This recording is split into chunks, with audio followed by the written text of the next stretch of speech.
Okay, my name is Ruth Meteh.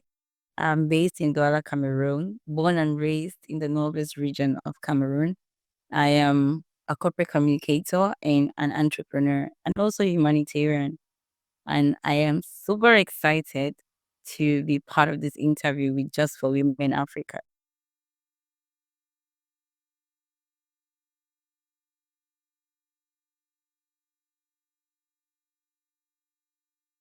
What inspired you to start RM Group?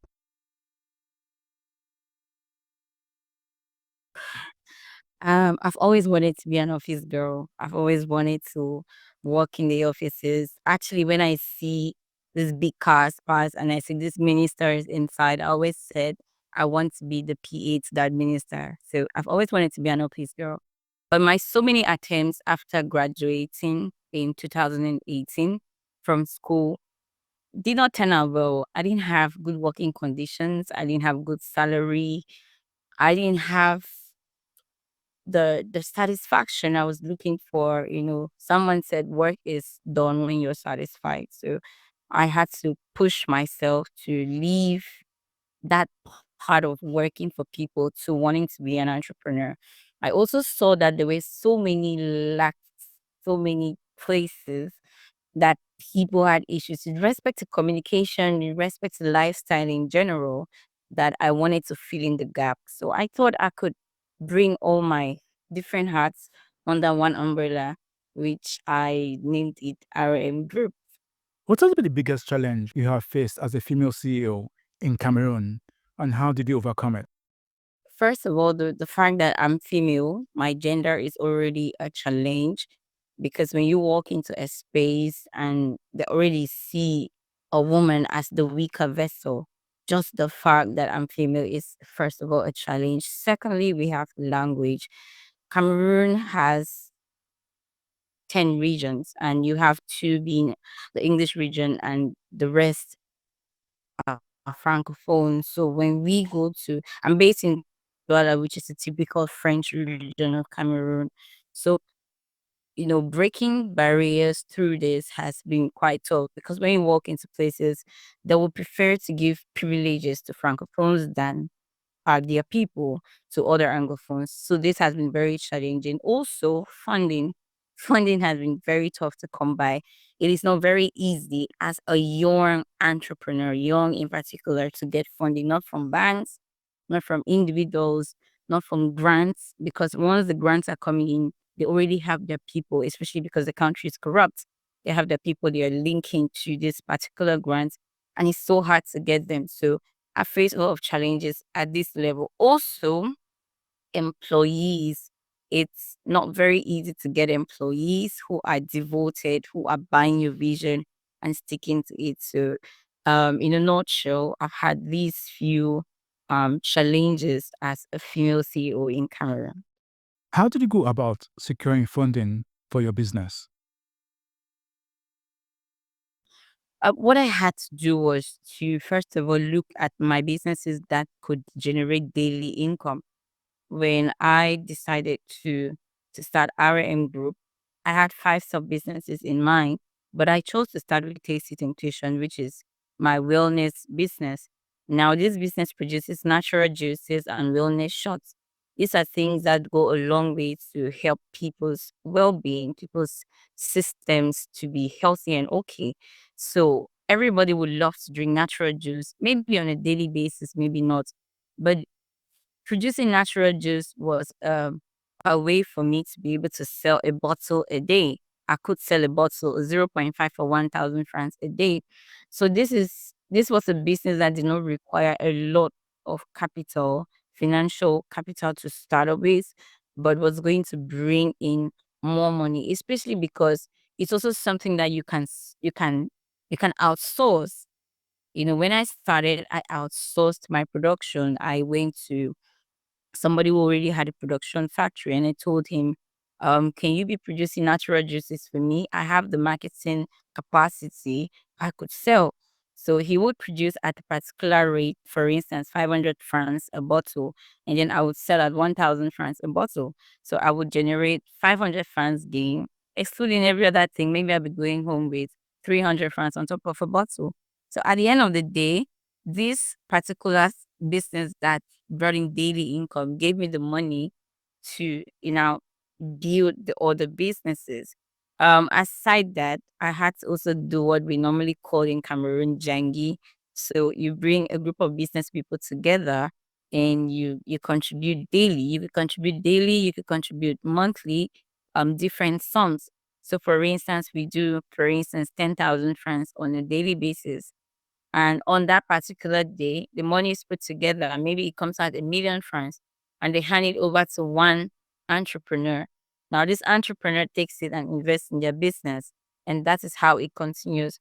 So, this in particular has helped me a lot, to raise funds for my businesses. Also, I've been opportune to, let's say, the people, your network is your net worth. So I've been opportune to meet and network with some people who have taken it personal to speak about my businesses in different places, which has which has gifted me some grants at the end of the day. I've attended seminars, I've pitched my businesses to different investors or to different environments that could bring me some 200K, 300, and so on. So it's just been me struggling small, small to raise income.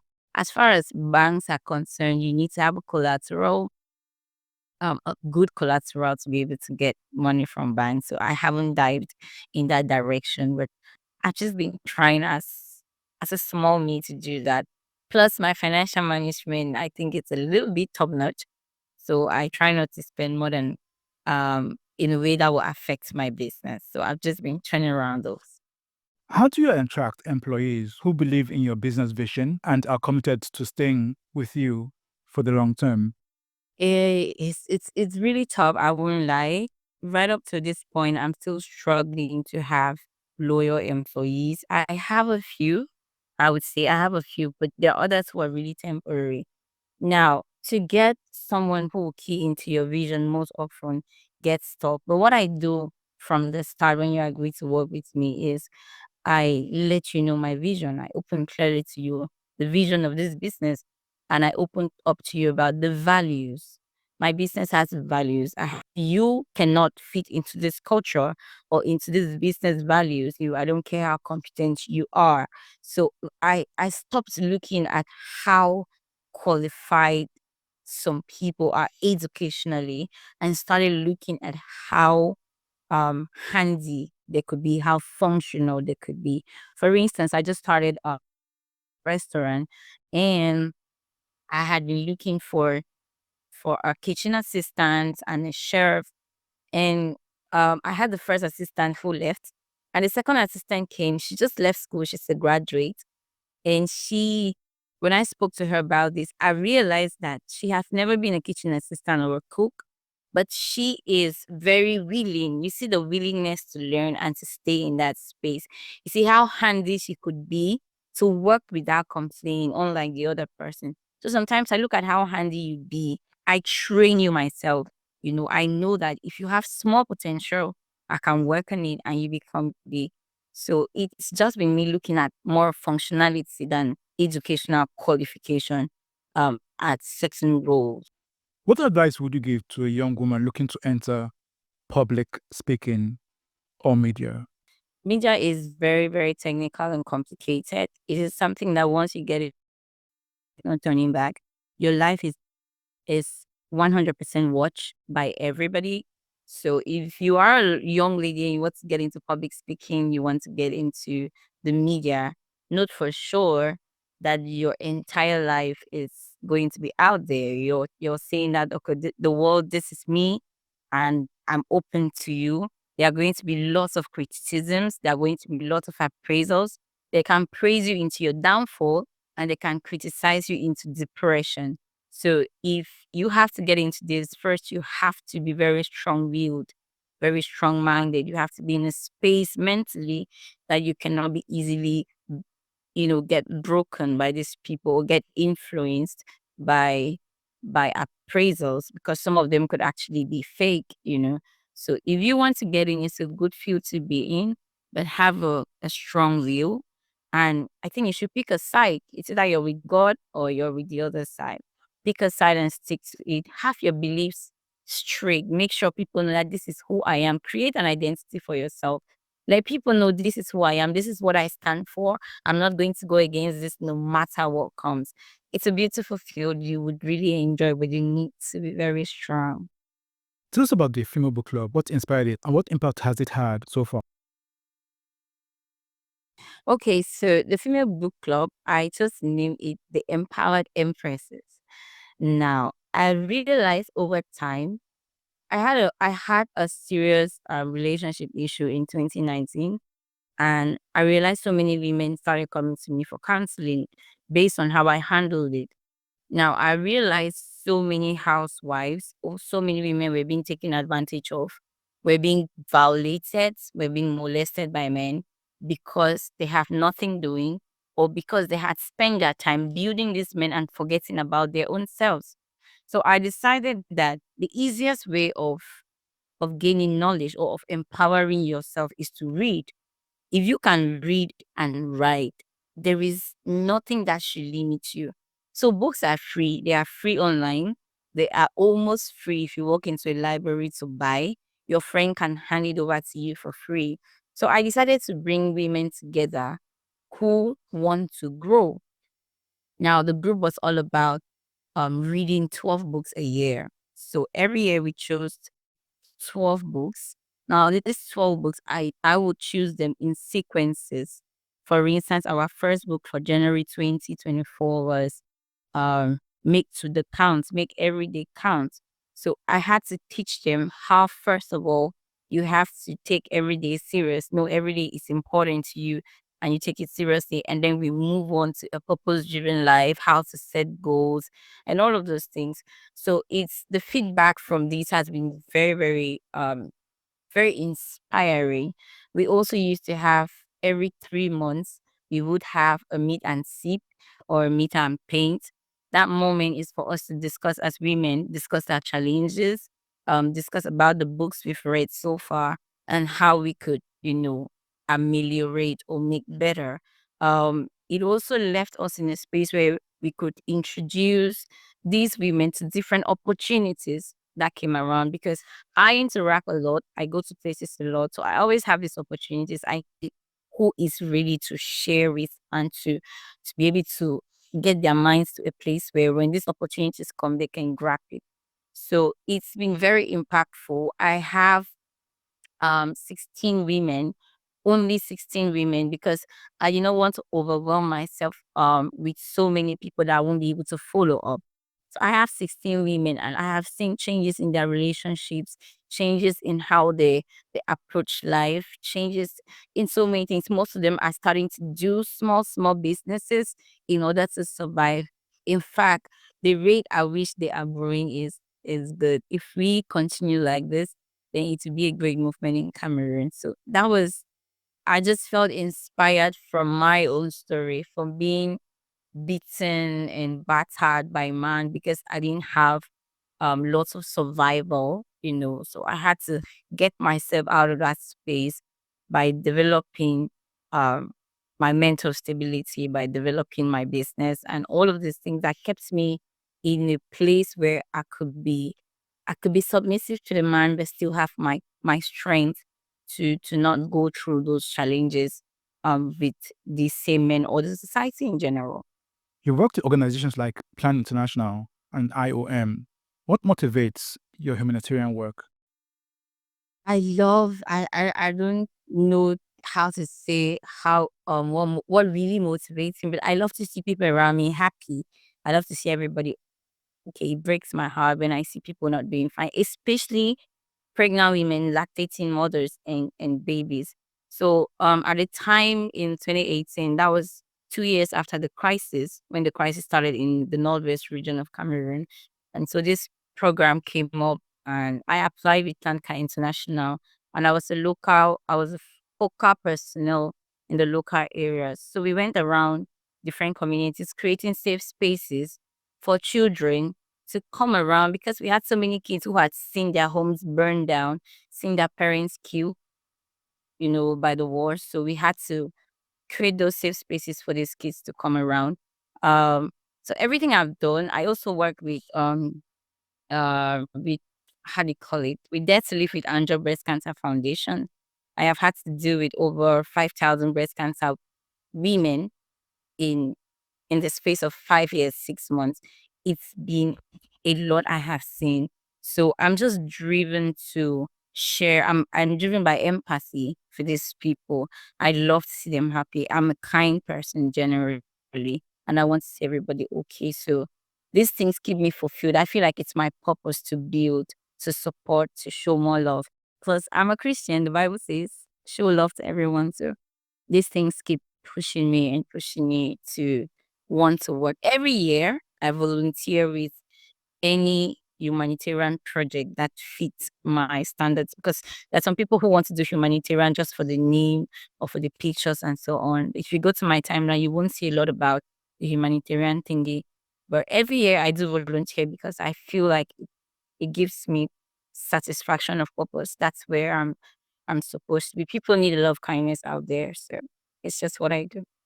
Through projects like the Future Pilot Project, you help children with career guidance. Why is this important to you? When I was growing up, I loved journalism and mass communication. But at the time, my dad realized that so many journalists were dying, especially journalists in our national television, CRTV. So my dad told me my daughter cannot be a journalist because she's going to die like every other journalist is dying. So that was a problem for me. And then he told me, instead of being a journalist, you could go be a teacher. That was trying to turn me around from who I wanted to be to some of the things.